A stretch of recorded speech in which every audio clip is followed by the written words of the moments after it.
ওয়ালাইকুম রহমতুল্লাহ। আগে আপনাদেরকে একটা কৌতুক বলে নিই, যেটা সমসাময়িক ভাইরাল হয়েছে। এটা বাস্তবতা না সত্যি না মিথ্যা আমি জানি না, বাট এটা একটা জাতীয় পত্রিকায় আসছে যে একটা ভদ্রলোক 34 তলা ফ্ল্যাট কিনেছে কম দাম পেয়ে। পরবর্তীতে দেখা যায় বিল্ডিংটি হচ্ছে 32 তলা। তো এটা আমি আসলে দেখার পর অনেকক্ষণ হাসলাম।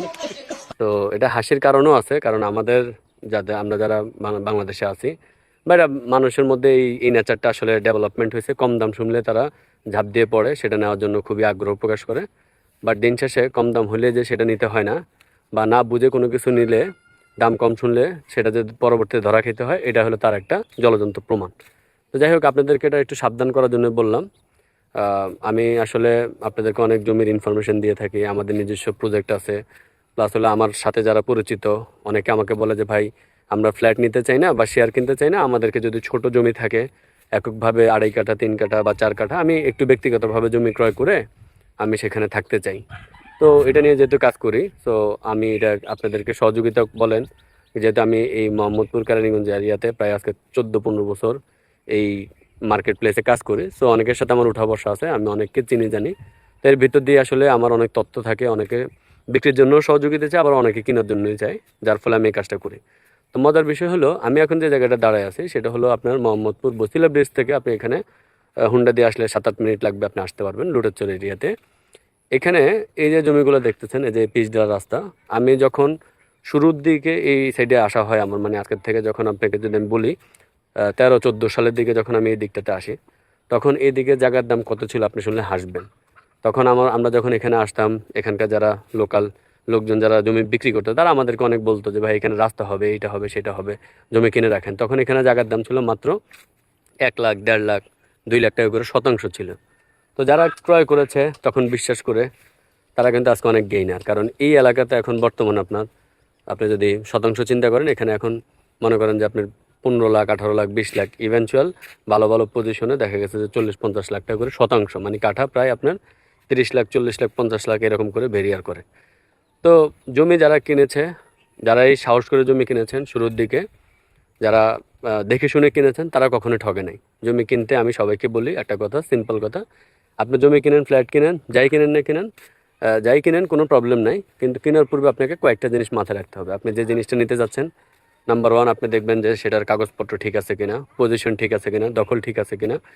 তারপরে এলাকা যে দামটা আছে, সেই দামের সাথে আপনার দামটা মানে মোটামুটি ঠিক আছে কিনা, এগুলো যদি আপনি দেখে শুনে বুঝে আপনি জমি ক্রয় করেন। আপনি ধরেন জমি কিনলেন, আপনি বাজার মূল্য থেকে আপনি একটু বেশি দিয়ে কিনলেন, কিন্তু কাগজপত্র ঠিক আছে, আপনি ঠকেন নেই। কিন্তু আপনি জমি কিনলেন বাজার মূল্য থেকে অনেক কমে, কিন্তু কাগজপত্র ঠিক নেই, আপনি ঠকছেন, আপনি পেরেশানিতে পড়ছেন, আপনি ভুগবেন। তো ওই জিনিসগুলো যদি আপনারা ওভারকাম করে সম্পত্তি করে রাখতে পারেন, সম্পত্তি আপনাকে অনেক গুণ আগায় দিবে। যেটা আপনি যত ব্যবসায় করেন না কেন, রিয়েল এস্টেটে জমি কিনে রাখার থেকে অন্য কোনো মানে এটাকে কী বলে, যে কিনে রাখলাম অটোমেটিক সেটা বৃদ্ধি হয়, এটা অন্য কোনো বিজনেসে নাই। যদি আপনি আজকের থেকে 13-14 বছর আগে 10 লাখ টাকা এইদিকে ইনভেস্টমেন্ট করে রাখেন, আজকে সেটা অনায়াসে 1 থেকে 1.5 কোটি টাকা হয়ে গেছে। যেটা আপনি কোনো কিছুই করেন নাই, সময়ের সাথে সাথে এরিয়া ডেভেলপমেন্ট হওয়ার কারণে সব কিছু মিলিয়ে আপনার জমির অটোমেটিক দাম বেড়ে গেছে, এবং আপনি খুব ভালো এখন একটা প্লটের মালিক। আপনি চাইলে এখানে বাড়ি করে থাকতে পারবেন, আপনি চাইলে সেটা বিক্রি করতে পারবেন, আপনি যে কোনো কিছু করতে পারবেন যদি আপনার জমিটা ঠিক থাকে। তো এখনও এই এরিয়াতে মোটামুটি ঢাকার খুব কাছে হওয়া সত্ত্বেও বাড়িঘর করে থাকার মতো জমির দাম খুবই কম আছে।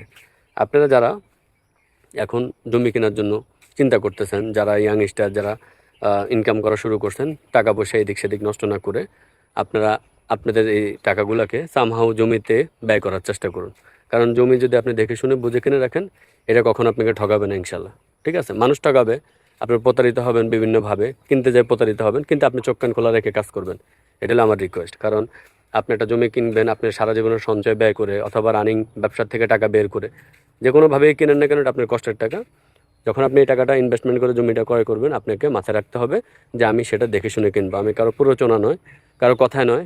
এখানে আপনি আপনার বাপেকেও বিশ্বাস করার কিছু নয়, কাউকে বিশ্বাস করার কিছু নয়। আপনি জমি কিনবেন, জমির কাগজ দেখবেন, কাগজ কি বলে, আপনি ভালো ব্যান্ডও দেখবেন। বাই দ্য ওয়ে, একটা কথা এখানে একটু বলে রাখি, ভিডিওটা একটু বড় হবে তারপরে বলে রাখি। আমাদের দেশের মানুষের সবচাইতে একটা বড় প্রবলেম, যেটা আমি খুব অপছন্দ করি, তা হলো ধরেন সে 1 কোটি টাকাতে একটা জমি ক্রয় করবে, সে এটার জন্য খুবই লাফাইতেছে, সে জায়গা কিনবে 1 কোটি টাকা দিয়ে, ওকে ভালো কথা, কিন্তু সে ওই জমিটা ঠিক আছে কিনা সেটা আপনার 20,000, 50,000, 1 লক্ষ টাকা খরচ করে কাগজটা চেক করবে, সেটা তার করতে ইচ্ছা হয় না। সে মনে করে যে ওইটাই তার ওয়েস্ট অফ মানি। বাট সে বুঝে না যে তার 1 কোটি টাকা সেফগার্ড হলে 1 লাখ টাকা।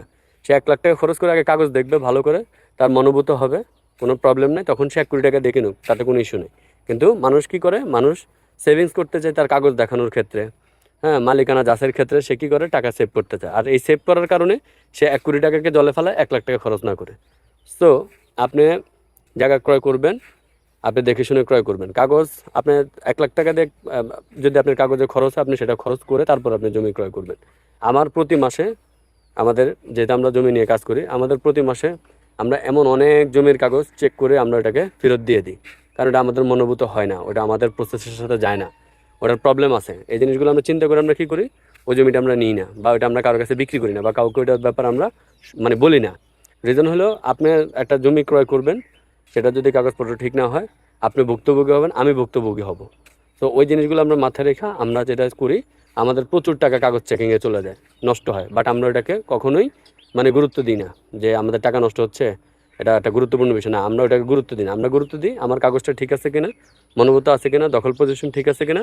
আমরা লোকাল জাস্টিফিকেশন করি, সব কিছু করে যখন আমরা দেখি যে হ্যাঁ আমাদের জায়গাটা মনোভূত হয়েছে, কাগজ ঠিক আছে, কোনো প্রবলেম নাই, তখন আমরা কি করি, ওই জায়গাটা নিয়ে কাজ করি এবং মানুষকে বলি। তো এই হলো মোটামুটি আপনাদের সাথে শেয়ার করলাম। অনেক বড় ভিডিও হয়েছে, যদি ভুল ত্রুটি থাকে ক্ষমা করে দেবেন। তবে এই আপনারা যারা জমি ক্রয় করতে চান, তারা এই বিষয়গুলো একটু মাথায় রাখবেন, তাহলে আপনারা প্রতারিত হবেন না, ঠকবেন না, এবং ভবিষ্যতে বিপদে পড়বেন না। এই হলো আমার মেসেজ। এটা যারা মোটামুটি ফলো করে কাজ করবেন, আশা করি জমি কিনে কেউ ঠকবেন না, কখনোই ঠকবেন না ইনশাল্লাহ। এবার সেটার আরও কিছু প্রসেস আছে, সেগুলো নিয়ে অন্যান্য ভিডিওতে কথা বলবো ইনশাল্লাহ। তো সবাই ভালো থাকবেন। এখানে একটা 10 কাঠার প্লট আছে, এটা দেখানোর জন্য আসলাম। এটা সিসি ডালের রাস্তার সাথে এই জমিটা বিক্রি করা হবে। এখানে বাড়িঘর আছে, এটা একক প্লট, চাইলে 2-3 জন মিলেও কিনতে পারবেন। যারা কিনতে চান আমাদের সাথে যোগাযোগ করবেন, ইনশাল্লাহ আমরা আপনাদেরকে সহযোগিতা করবো। তো সবাই ভালো থাকবেন।